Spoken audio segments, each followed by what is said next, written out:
how PROFINET is implemented itself.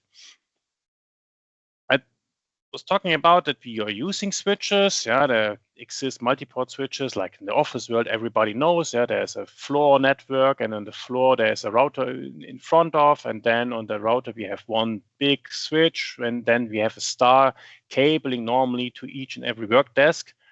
Could be done in an automation line, but it's not the way how we normally do. And normally we do a daisy chain cabling in the automation world, and that means in the end that we have to have, for a daisy chain, we have to have the switch technology inside of the device.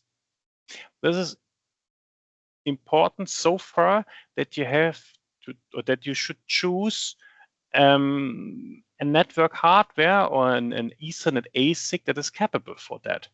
And you should have a network that has the Ethernet controller with an integrated switch inside.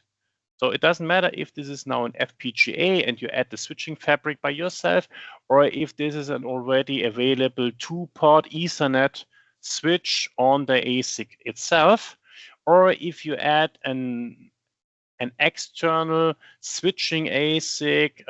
There exists such 3-port switching ASICs where you then have, let's say, an standard Ethernet processor with just 1 port, and the switching fabric is then external mounted, external on the PCB, on an external switch, on an external chip. All of that is imaginable, and all of that can be built, and it will strongly depend on the device and its power that it should have.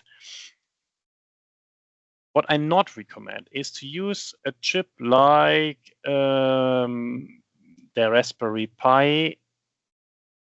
Don't get me wrong.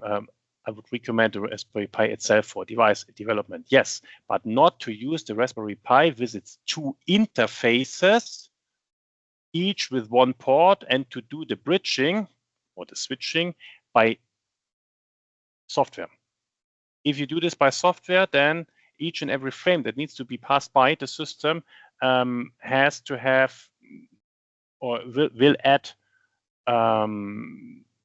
communication load to the main processor. And that means the higher the network speed, or even the higher the network load is, the more the processor has to do. And then, so that's why switching in software is a bad idea. Don't do that. This is something I would not recommend. But let's say if we talk about a Raspberry Pi here in this case, yeah, of course, would be possible. Here's just a single port, or here's just a single port that is used. This could be, of course, the Raspberry Pi as well, or something like that, or ST Micro or something like that, without any additional hardware. This is running for PROFINET at all. Yeah, but here, in case of 2 ports will be used by my device, if I am not the end of the line, then the 2-port switch is helpful, and this is something that should be taken into account when designing the device.